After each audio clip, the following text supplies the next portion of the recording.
Hi BookTube, it's Amy. So I just saw Brian of Bookish do the DNF tag, and I thought it would be fun to hop in with a tag here myself and film that. I've got my Barking Squirrel beer over here doing a bit of day drinking. Still a couple of days until my week-long vacation in August, but I'm in a bit of a holiday mode already, and getting my hands on a Barking Squirrel at the moment is a treat for me, as the takeout places I order from and the nearest grocery store to me don't sell Barking Squirrel. But I did take a trip out to the Farm Boy yesterday, and I loaded up on some of my favorite desserts they sell, like the Saskatoon berry rhubarb pie, as well as a couple of my favorite beers, including this Barking Squirrel, which is it's an amber lager, so it's a very, very dark hoppy beer. And I also loaded up on fruit. Ontario yellow plums are in season, the cherries are in season, strawberries are still sort of kicking around, although I think the Ontario strawberries are done, so the ones I got were from Florida or California or something. And I loaded up on the fresh fruit and the baked goods and a bit of beer, so I'm quite content. But on to this book tag. So this is the DNF book tag, and the first question is asking, do you DNF books? Now, I occasionally do, and more often than not, it's when somebody else has convinced me to read a book, or I've agreed to do a buddy read of some sort, or I picked up some massive classic and only was reading it because everyone else was reading it or because someone had told me it was really good. Now, one of my first instances of DNFing a book that I recall was War and Peace. I DNF'd War and Peace when I tried to read it at the age of 15. Hated it, bored me to tears, and I thought, you know, maybe I should give it another try, and so I gave it another try when I was, and this is odd to say, when I was in my early 20s. I'm going to be 26 next week, no longer in the early 20s, but I gave it another try when I was in my early 20s, and although I made it farther at that point, I also DNF'd it, although I think I ended up marking it as read on Goodreads just because I'd read so much of it, and I wasn't sure how to, you know, mark it as DNF, because I wanted to remind myself, you know, yes, I read part of this, most of this, didn't like it, and I wanted to reflect that. Now, of course, I have a DNF shelf on my Goodreads that I could pop that into. But yeah, I do occasionally DNF a book. Most of the time, I don't pick up something that I could potentially DNF. I DNF'd Duck's Newburyport when I started reading that last October. Loved the premise for the first couple hundred pages, and then I was just bored with it. I DNF'd James Joyce's Ulysses this past year because it just wasn't speaking to me. I was once again bored. I didn't really care about any of the characters or the quote neat things that Joyce was doing with language. And I get that,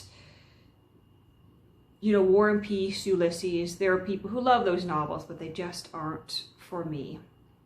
I also DNF'd Herman Melville's Moby Dick when I started to read it because I just found it a little bit, well, once again, boring, a little bit odd. I don't think I even made it to the point where they went to sea. I just got to the point where the two men were sharing the bed together and going to church, and I thought, well, I'm not into this. And when it comes down to this, I have no shame in DNFing a book. If I don't want to read a book, I won't read that book. But for the most part, I don't DNF a lot of books because I simply won't pick it up to read it if it's something I think that I could DNF. I DNF'd Victor Hugo's novels many times. I DNF'd Les Mis when I was in undergrad. I ended up DNFing Notre Dame when I attempted to read The Hunchback of Notre Dame, and I've discovered that Victor Hugo as an author is just not for me, and anything I pick up from him I am most likely going to DNF, and so I'm just going to avoid him. So question 2, if you DNF a book, does it count towards read books for the month?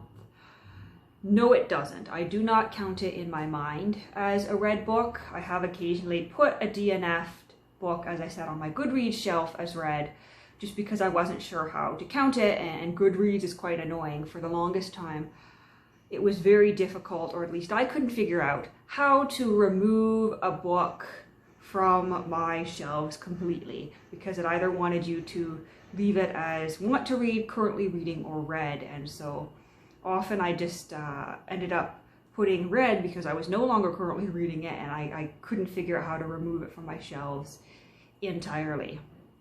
Now I think I know how to do that, so I could theoretically go back and weed out the couple of books that are on my Goodreads shelves that I did DNF but didn't completely read, but I think I probably have better things to do with my life. Yeah, but I won't count it as a read book. I won't put it towards my yearly goal now. I don't really keep track of books month to month. I mean, you've seen it. I don't come on my channel here on a video and say, I read 7 books this month. I read 6 books this month. That's just not the sort of thing that matters to me, and I tend to do weekly updates anyway.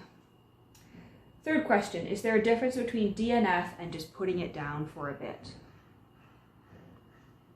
So to me, a DNF'd book is something that I did not finish because I did not like it, and I never intend to pick it up again, at least not for many, many years, on the off chance that I decide to give that book a second chance. A book that I just put down for a bit means I was enjoying it, I want to finish it, I intend to finish it, just not right now because I'm interested in other things and not particularly eager to dive into that. So, for instance, Simone de Beauvoir's The Second Sex. That is not a DNF book, that is a book that I just happened to have put down for 2 or 3 years. But I didn't DNF it because I do intend to read it still.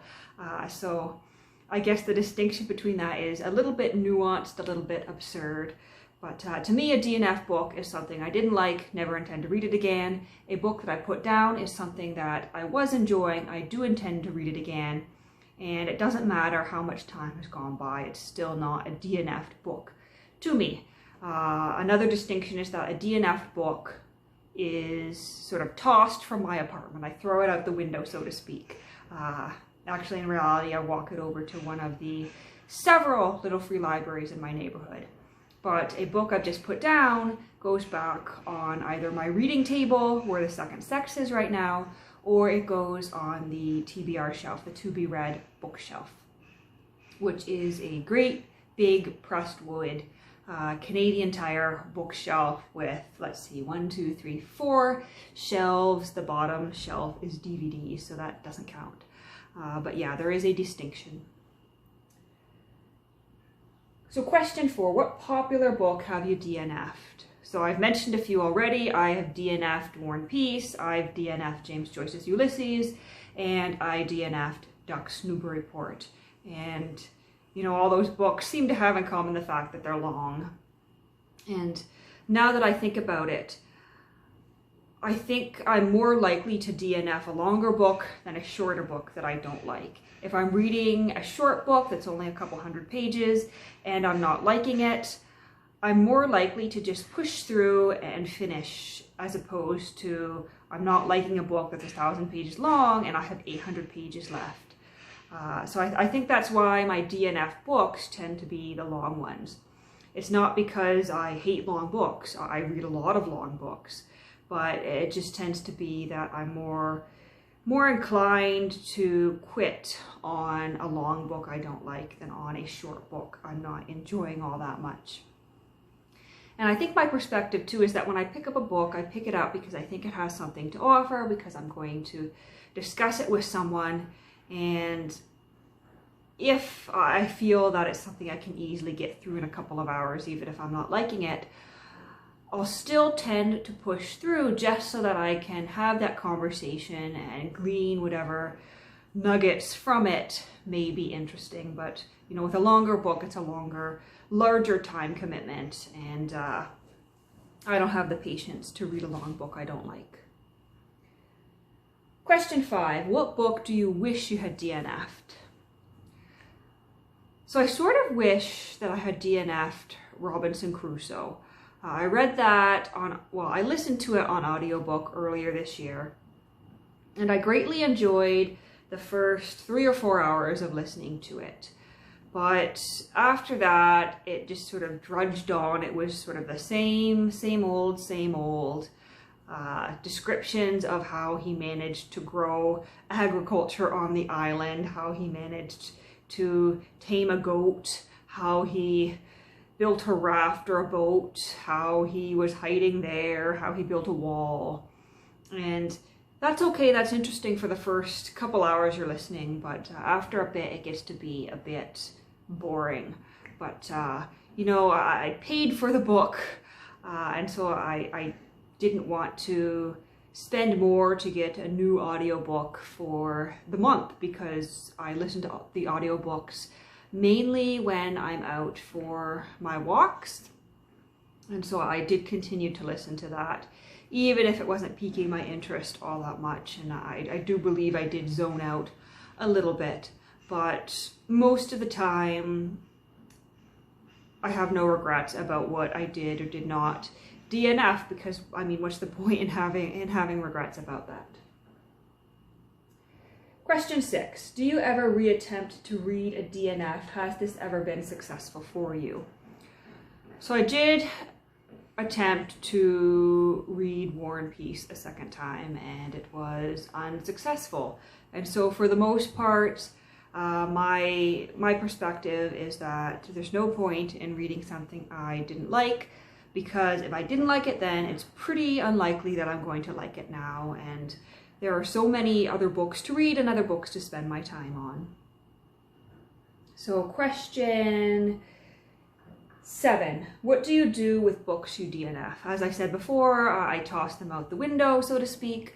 I take them to the little free libraries. I remove them from my apartment, from my living space, because despite owning a lot of books, I am not a fan of clutter. I do not like clutter. I like everything to be neat and organized, and I only have so much shelf space as well.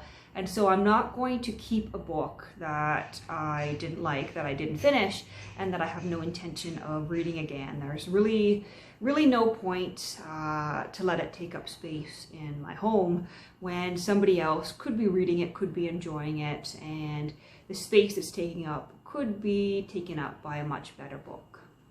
So question 8, do you choose more or less risky titles because of your stance on DNF? I mean, I don't really know what's meant by risky. I read what sounds interesting. I read what I like. I am very much a rabbit hole reader. I read whatever catches my fancy that day, wherever my mood takes me, wherever the last book I read takes me. And so I don't pick up a book that I don't think I'm going to like, because that seems absurd to me. So I don't think it affects me all that much, because I don't think about the potential for DNFing. When I pick up a book, I pick it up intending to read it in its entirety, and it's only if I feel like it's a drudge, if I'm really hating it, that I'll toss it out the window, so to speak. Question 9, tag 5 BookTube Buddies, or however many people you want. And I forgot to prepare for this, so I'm just going to put some names in the video description below.